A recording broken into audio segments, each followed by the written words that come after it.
Howdy heckin' hello, H2Os, Roller Bros, and Dark Angels alike. I'm your guide Q, and welcome back to some r/AmITheAntagonist stories. I just wanted to make a quick announcement. There is a channel called QCell that I may or may not be affiliated with that is re-uploading all of my deleted incel content. I deleted these videos a few months ago because I was afraid of my entire channel being demonetized after Based Shaman and Walter Fate's channels were entirely demonetized because of their MGTOW content. Now, MGTOW is men going their own way. Incels are different than that, but they're both subsets of the manosphere, and they're both kind of controversial. Now, this channel's only uploaded 4 videos so far. There are many more than that, but they've informed me that they're going to be uploading all of the videos I ever made about incels, so you can check those out in the comments and the description down below. Just a disclaimer, I don't necessarily agree with all of the views that I have in these videos. My viewpoint on the incels has changed a little bit over time, but a lot of people have asked for them, and nicely enough, this person has re-uploaded them. So, just wanted to let you guys know. Now, let's get into the Am I the Antagonist posts. Am I the antagonist for firing an employee after his parents died? I'm the VP of sales at a software company, and one of our sales development reps' parents passed away at the beginning of April. Sadly, they were involved in a car crash and both lost their lives. Now, the employee in question is a very young 22-year-old guy and has been with us for about 10 months now. He's a great employee, and we were thinking about promotions in the next 6 months for him. His job is a high-paying one for a new grad, around $90,000 a year with commission and base, so we expect a lot from this position. Because of the accident, we let him take a month paid leave of absence from work, and he's returned a few weeks ago, and his performance is severely lacking. He's super unmotivated, not cold calling, outreaching to prospects for the last 2 to 3 weeks, enough since he's come back. Our whole management team has noticed this, and we decided to let him go because we feel like he'd need months and months to be able to produce again, and we just can't wait that long. We called him into a meeting on Friday afternoon and gave him the bad news. He was very calm and rude about it. He told us to go screw ourselves and got up and went into his desk, grabbed his few things, and left. I thought this was very, very unprofessional and extremely rude. I told my boyfriend about all of this, and he said myself and my management team are a bunch of jerks with no hearts. Am I the antagonist? I think this one is extremely complicated. While I think it is just a pile of suck that this person got fired after losing their parents, I really don't know what the ideal thing to do as a business is. I mean, you gave them 1 month paid leave,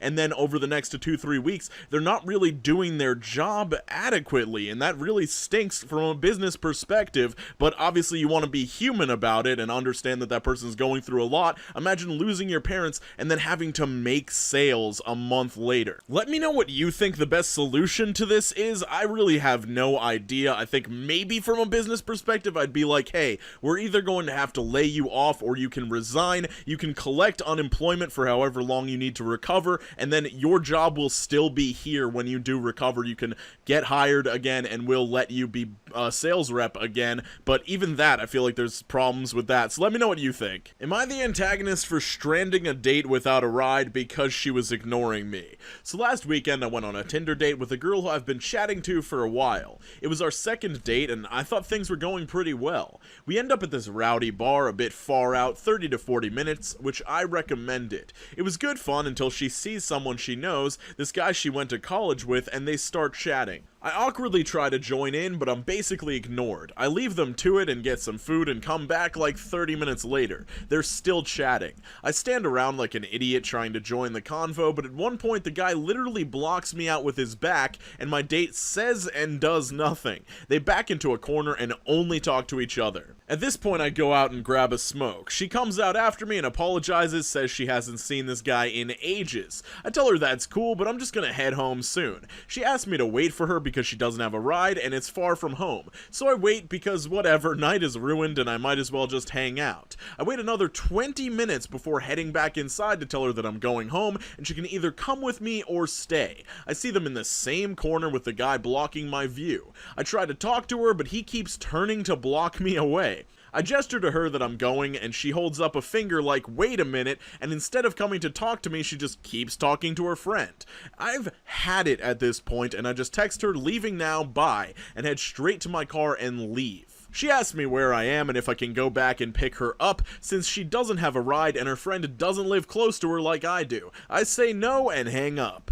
Anyways, the next day I get the longest, angriest chain of texts in my life. She's upset because I left her with no ride, and she had to beg the bartender to call her a cab because she ran out of cash and can't get an Uber/Lyft for some reason. She calls me a POS and tells me to never call her again and that she'll be telling anyone she knows to not ever go on a date with me. My roommate and his GF both agreed that the girl sucks, but they think I should have just waited longer and made sure she got home. Am I the antagonist for what I did? Alright, I don't think this dude is in the wrong whatsoever. This is ridiculous. This is a lesson that everybody should learn at some point. If you want people to do nice things for you, maybe you should treat them like an actual human being that you went out with instead of a chauffeur. I mean, like, the fact that she didn't try to involve this guy in the conversation at all is just incredibly rude. There's nothing wrong with catching up with a friend for a couple minutes, but to completely ignore the person you came with that you intended to hang out with and then get mad at them when they don't take care of your every need is absolutely insane. Oh, you didn't come out with any money to get a cab, or you don't have Uber or Lyft activated on your phone? Maybe you shouldn't have treated the person who was going to give you a ride home like absolute trash. But let me know what you guys think in the comments and in the poll. Am I the antagonist? I missed my daughter's award ceremony because of my son. She's still not speaking to me. This might be a bit long, but thanks for reading. I've been a single mom to 2 kids since they were 6 and 4. Their dad passed away.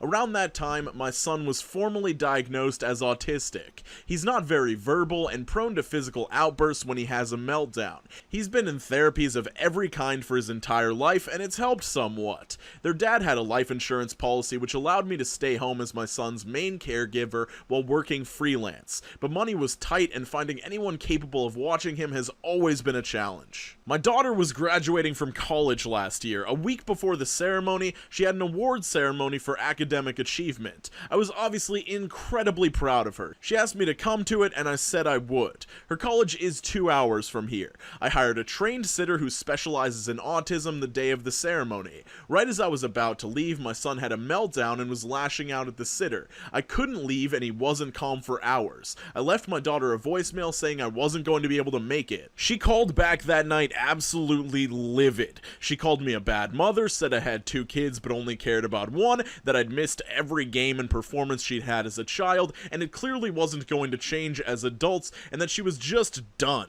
She says she knows she can't help it, but her brother is incapable of showing empathy, and it made it hard to be around him without resenting him. She hung up and that was it. I've barely spoken with her since. She didn't send tickets for the graduation we were supposed to go to the next week. She hasn't shown up for holidays, and I've heard she's engaged but didn't call to tell me. She's cut us out, and in one of the 3 times we've spoken since, she says it's easier for her to not have us around than to be disappointed, and that being alone at events is nothing new for her. She just doesn't have to bother with getting her hopes up that I might come now.